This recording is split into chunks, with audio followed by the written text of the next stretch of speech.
어머니, 요즘도 그 봉사자분 매일 오세요? 그럼 아침 일찍 와서 내 밥도 해주고 청소도 해주고 세상에 이런 사람이 어딨다고. 매일요? 어머니, 그래도 좀 그렇지 않아요? 갑자기 그렇게 잘해주시는 분이. 아이고, 넌 몰라. 그이가 얼마나 착한데. 내 통장도 관리해주고 병원도 데려다주고. 잠시만요. 통장이요? 어머니, 그건 진짜 위험한. 또 시작이구나.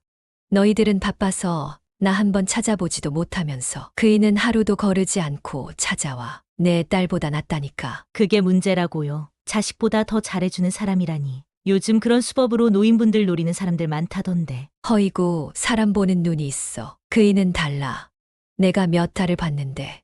과도한 친절, 지나친 관심, 너무 잦은 방문, 당신의 부모님을 노리는 자들의 위험한 신호입니다. 노년의 평화로운 일상을 위협하는 5가지 유형의 사람들, 그들은 어떻게 접근하고 어떤 방식으로 피해를 입히는지 그 수법과 실체를 낱낱이 파헤쳐 보겠습니다. 시작하기 전에 구독과 좋아요, 알림 설정 눌러주세요. 첫 번째는 노인 사기 피해의 위험성입니다. 한 아파트에서 홀로 살던 75세 정순자 씨. 3년 전 남편과 사별하고 혼자 살게 된 그녀는 허리 통증으로 집안일조차 힘든 나날을 보내고 있었습니다. 자녀들은 각자의 생활로 바빠 자주 찾아오지 못했고 이웃들과의 교류도 점점 줄어들던 차에 뜻밖의 방문객이 찾아왔습니다. 안녕하세요, 어르신. 저는 복지관에서 나온 김미영이라고 합니다.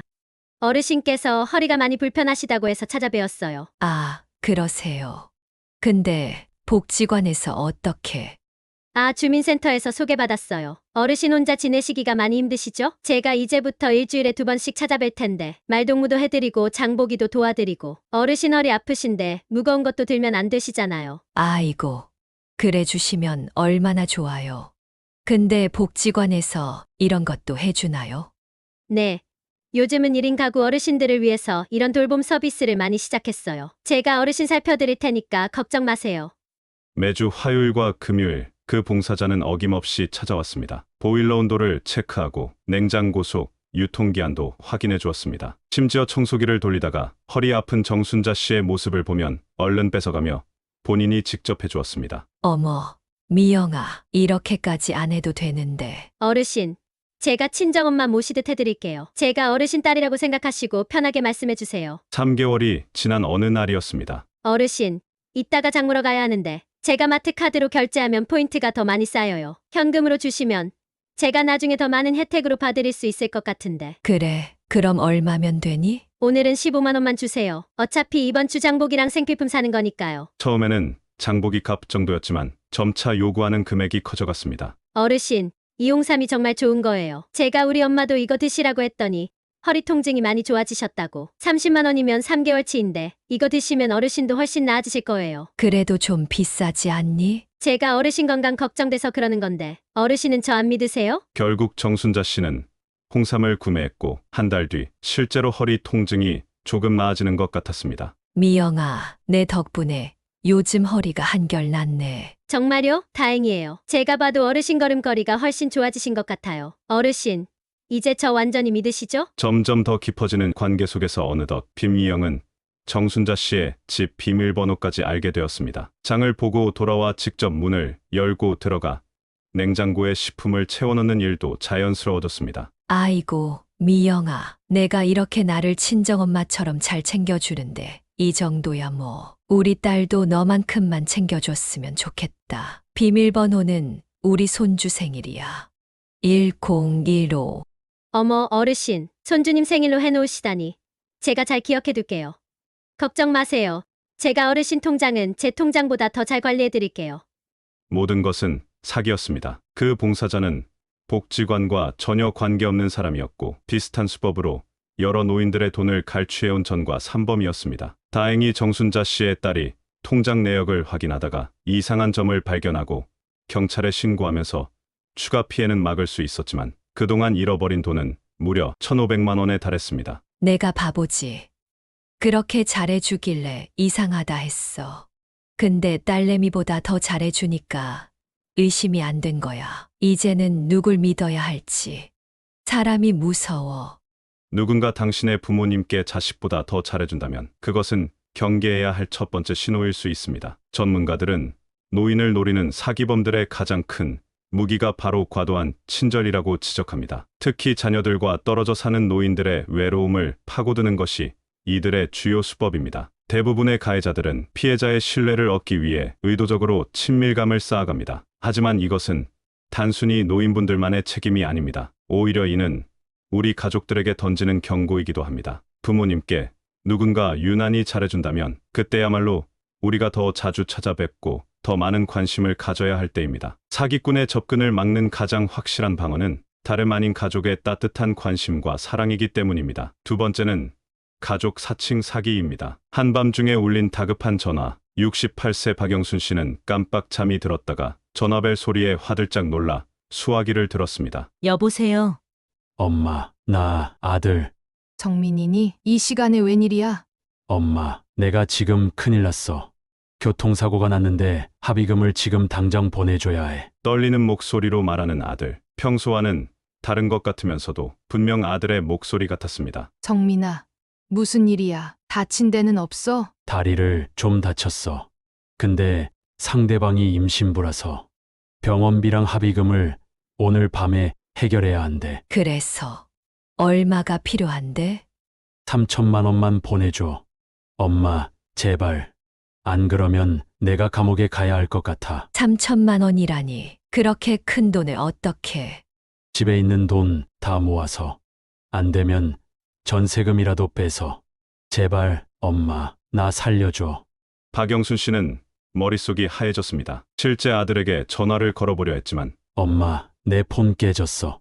이건 동료 폰 빌린 거야. 라는 말에 그러지도 못했습니다. 알았어. 엄마가 어떻게든. 장롱 속 통장을 꺼내보고 전세 계약서도 확인해 보았습니다. 입금은 지금 당장 안 되니 아침 일찍 은행에 가야겠다고 마음먹었습니다. 밤새 한숨도 못 잔 박영순 씨는 새벽부터 준비를 하고 있었습니다. 그때 옆집 순희 씨가 노크를 했습니다. 영순아, 괜찮아? 밤새 뒤척이는 소리가 나서 걱정됐어.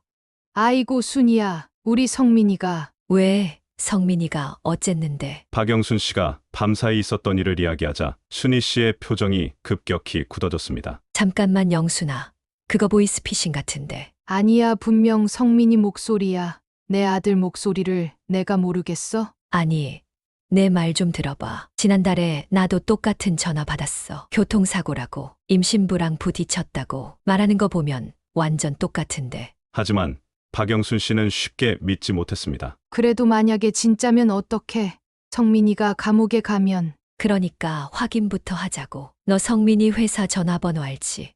떨리는 마음으로 전화를 건 박영순 씨. 네, 인사팀입니다. 저 김성민 과장 좀 바꿔주세요. 김성민 과장님은 지금 아침 회의 중이신데요. 메시지 전달해 드릴까요? 뒤늦게 온 안도감과 함께 불안감이 밀려왔습니다. 자식을 위하는 마음을 이용해 돈을 노리는 사람들. 밤사이 보낼 뻔했던 3천만 원을 생각하니 가슴이 서늘해졌습니다. 그때 확인 전화를 안 했으면 우리 집 전세금이. 박영순 씨는 아직도 그날 밤을 생각하면 등골이 오싹해진다고 합니다. 요즘 사기꾼들은 인공지능 기술까지 동원해 목소리를 흉내냅니다. 특히 전화 상태가 좋지 않은 것처럼 연출하거나 울먹이는 목소리를 내어 정확한 음성 판별을 어렵게 만듭니다. 자녀의 위험이라는 심리적 압박에 한밤중이라는 시간까지 더해지면 우리의 이성적 판단은 마비되고 맙니다. 하지만 이들의 계획을 무너뜨리는 것은 생각보다 간단합니다. 바로 확인 전화 한 통입니다. 자식이 사고가 났다고 해서 서두르지 마세요.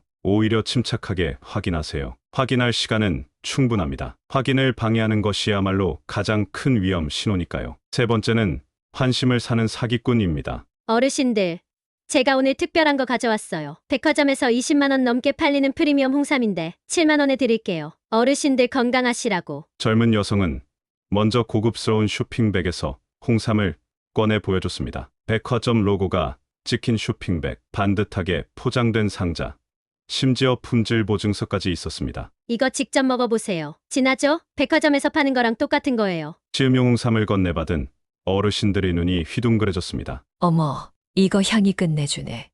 맞아, 맛이 아주 진하구만. 특히 경로당 회장님으로 통하는 72세 강순자 씨가 큰 관심을 보였습니다. 난 백화점 홍삼만 먹었는데 이거 정말 똑같네.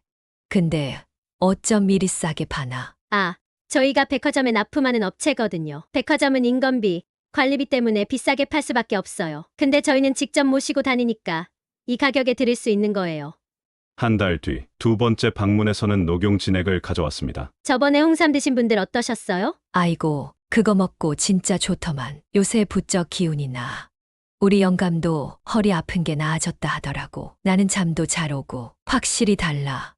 노인들의 생생한 후기가 이어졌고 이번에는 더 많은 분들이 지갑을 열었습니다. 시중가의 절반도 안 되는 가격이었습니다. 두 달 동안 꾸준히 좋은 물건을 싸게 파는 모습에 경로당 어르신들 사이에서는 이 여성의 물건이라면 믿을 만하다는 소문이 퍼졌습니다. 이번이 마지막 방문이에요. 제가 특별히 챙겨온 제품인데 암 예방에 정말 좋은 버섯 추출물이에요. 미국 FDA 승인받은 제품이라. 한 달 뒤 그녀는 특별 영양제를 들고 왔습니다. 포장은 더욱 고급스러웠고 외국어로 된 설명서도 있었습니다. 심지어 미국 FDA 승인 인증서처럼 보이는 서류도 가져왔습니다. 이거 드시면 암은 물론이고 당뇨, 관절염까지 다 좋아진다더라고요. 원래 500만 원짜리인데 오늘 300만 원에 특별히 드릴게요. 어차피 병원비로 쓰실 돈 이거 하나로 다 해결되는 거예요. 강순자 씨는 망설여졌습니다. 하지만 그동안 구매한 제품들이 확실히 효과가 있었고 얼마 전 건강검진에서 당뇨 수치가 좋지 않게 나왔다는 말에 마음이 흔들렸습니다. 저 그래도 300만 원이면 너무 비싼 거 아니야? 어르신,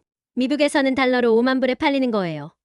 우리나라 돈으로 6천만 원이 넘는다고요. 그걸 300만 원에 드리는 건데 비싸다고 생각하시면 드시지 말아야죠. 근데 어르신, 당뇨 때문에 투석하게 되면 돈이 얼마나 들어가는지 아세요? 옆에 있던 임경숙 씨가 거들었습니다. 경수가 그 돈이면 싼 거야. 우리 동서는 항암 치료 받는데 돈이 얼마나 드는 줄 알아? 이거 하나면 그런 걱정 없어진다잖아. 결국 강순자 씨는 통장을 들고 은행으로 향했습니다. 평생 모아둔 적금을 해약하면서도 건강을 위한 투자라고 스스로를 위로했습니다. 그로부터 한 달 뒤 주말이었습니다. 평소처럼 어머니를 뵈러 온 간호사인 딸 미연은 거실 한켠에 놓인 낯선 약봉지를 발견했습니다. 호기심에 집어들어 살펴보던 미연의 표정이 순식간에 굳어졌습니다. 엄마, 이건 어디서 산 거예요? 이거 좋은 거라고 했어. 스마트폰으로 검색해보니 충격적인 사실들이 나왔습니다. 엄마, 이거 허가도 안 된 제품이에요. 게다가 인터넷에 보니까 시중에 3만 원도 안 하는 거라는데 FDA 승인은커녕 성분도 제대로 표시 안 된 가짜라고. 그럴 리가. 강순자 씨도 사고. 다들.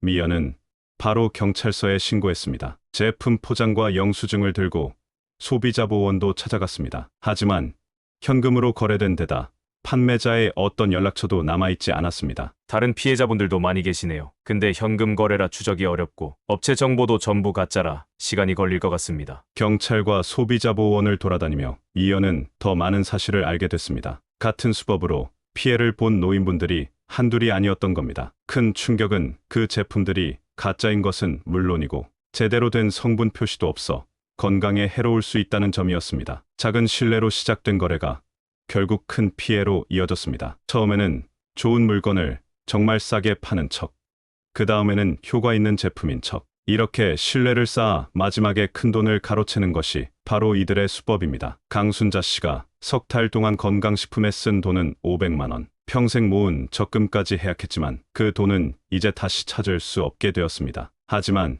이런 피해는 충분히 예방할 수 있습니다. 아무리 효과가 좋다는 제품이라도 직접 방문 판매하는 건강식품은 구매하지 마세요. 특히 처음엔 저렴하게 팔다가 점점 비싼 제품을 권하면 더욱 의심해봐야 합니다. 약국이나 정확한 판매처가 있는 제품만 구매하는 것, 그것이 우리의 건강과 재산을 지키는 가장 확실한 방법입니다. 네 번째는 참견하는 이웃의 위험성입니다. 69세 김영희 씨는 남편과 사별하고 혼자 살게 된 지 1년째 조용한 노후를 보내고 있었습니다. 자녀들은 가끔 방문하고 평소엔 텃밭도 가꾸며 소소한 일상을 즐기던 중이었습니다. 영희 언니, 이거 우리 집에서 담근 김치예요. 한번 맛보세요. 어느 날 아랫집에 새로 이사 온 박말순 씨가 김치를 들고 찾아왔습니다. 처음에는 그저 이웃과 친해지려는 호의로 보였습니다. 아이고, 고마워. 근데 이렇게 많이 가져오면 어떡해?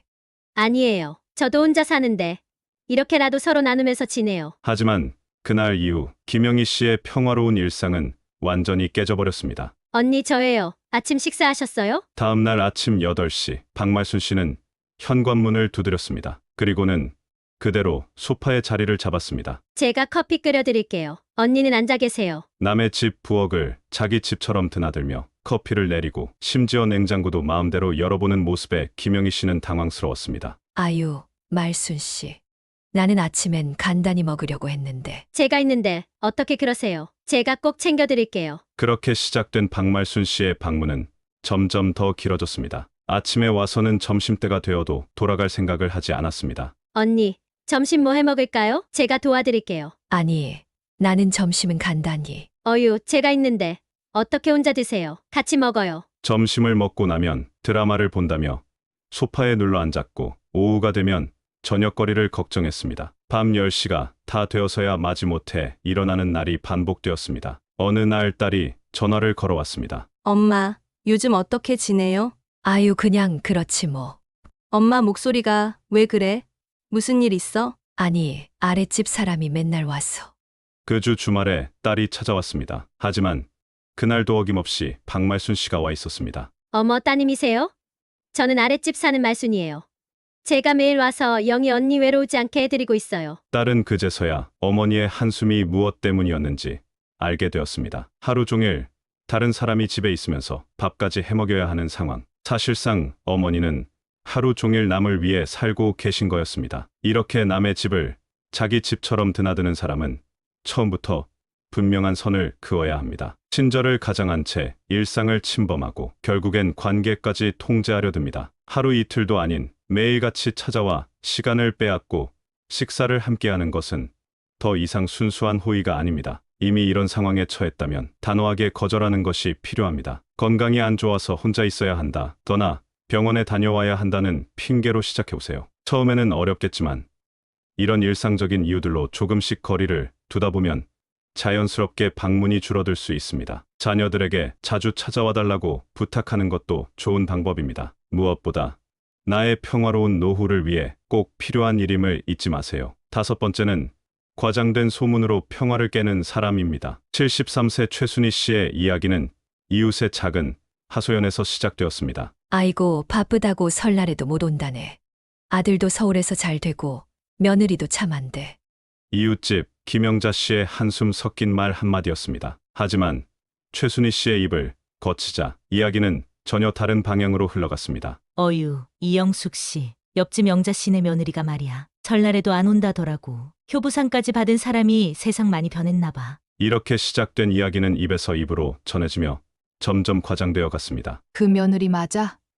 시어머니 모시기 싫어서 연락도 안 한다면서? 아니, 그것보다 더하대. 양반 집안 며느리가 시어머니를 학대한다고. 세상 참. 정작 당사자인 김영자 씨는 아무것도 모른 채 무인정만 가면 수근거리는 시선과 갑자기 차가워진 이웃들의 태도에 영문을 몰랐습니다. 어느 날 며느리가 퉁명스러운 목소리로 전화를 했습니다. 어머니, 도대체 무슨 일이에요? 응, 무슨 일이라니? 동창한테 전화가 왔어요. 제가 시어머니를 학대한다는 소문이 있다고. 김영자 씨는 당황스러웠습니다. 자신은 단지 바빠서 못 온다는 이야기를 했을 뿐인데 아니, 내가 그런 말을 했다고? 난 그저. 어머니가 아니면 누가 그런 말을 해요? 제가 효부상 받은 거 후회하세요? 알고 보니 며느리의 직장 동료의 어머니가 노인정에서 그 이야기를 듣고 전해줬다고 했습니다. 난 정말 그런 적 없어. 누가 이런 소리를. 지금 거짓말까지 하시는 거예요? 결국 며느리는 전화를 끊어버렸습니다. 그리고 그날 이후 아들 가족과의 관계는 급속도로 나빠졌습니다. 오해를 풀어보려 해도 이미 깊어진 불신을 없애기는 쉽지 않았습니다. 엄마, 도대체 왜 그러셨어요? 아들의 목소리에는 한숨이 가득했습니다. 아니, 내가 정말. 이제 와서 발뺌하지 마세요. 동네 어르신들이 다 그러시는데. 한 달 뒤 추석 때 오기로 했던 아들 가족은 오지 않았습니다. 손주들 얼굴을 보고 싶어도 볼 수 없게 되었습니다. 뒤늦게서야 최순희 씨의 소문 부리기가 밝혀졌지만 이미 엎질러진 물이었습니다. 과장된 소문은 누군가에게 깊은 마음의 상처가 될 수 있으며 한번 깨진 신뢰는 쉽게 회복되지 않습니다. 내 입에서 나온 말이 얼마나 부풀려질지 또 그것이 어디까지 퍼질지 아무도 알 수 없기 때문입니다. 특히 누가 그러던데 하는 말들은 더욱 조심해야 합니다. 만약 이런 상황에 부닥친다면 누구에게 들었다는 말에 현혹되지 말고 반드시 직접 확인하는 것이 좋습니다. 작은 오해가 걷잡을 수 없이 커지기 전에 진실을 확인하는 것은 감정에 큰 상처를 남기는 것을 방지할 수 있습니다. 소문과 잘못된 정보는 단순히 관계를 해치는 것을 넘어 사람들의 감정에 큰 상처를 남길 수 있습니다. 따라서 우리는 항상 말을 신중히 하고 들은 이야기의 진실을 확인하는 습관을 가져야 합니다. 이러한 주의는 사회적 관계에서도 매우 중요합니다. 오늘 우리는 다양한 형태의 사기 행위와 그 피해 사례를 살펴봤습니다. 이를 통해 사랑하는 사람들을 보호하는 방법에 대한 중요한 교훈을 얻었습니다. 첫째, 노인을 대상으로 한 사기는 과도한 친절을 가장하여 이루어집니다. 이는 우리에게 가족 구성원에 대한 관심을 강화할 필요가 있음을 일깨웁니다. 둘째, 가족 사칭 사기는 정체성을 이용한 긴박한 사기로 위기 상황에서 사실 확인의 중요성을 강조합니다. 셋째, 사람들의 신뢰를 이용한 사기에서는 친절이 진심이 아닐 수 있음을 보여줍니다. 참견하는 이웃과 과장된 소문은 개인의 일상과 관계를 침범할 수 있습니다. 이러한 사례들은 정보의 진실성을 검증하고 경계를 설정하는 것의 중요성을 강조합니다. 각 사례에서 보듯 의심스러운 상황에서는 주저하지 말고 확인하는 습관이 중요합니다. 여러분의 건강하고 행복한 노후를 응원하는 마음으로 다음에도 좋은 내용으로 찾아뵙겠습니다. 오늘 말씀드린 내용이 도움이 되셨다면 구독과 좋아요, 그리고 알림 설정을 부탁드립니다. 주변에 이런 고민하시는 분이 계시다면 영상을 함께 공유해 주세요. 감사합니다.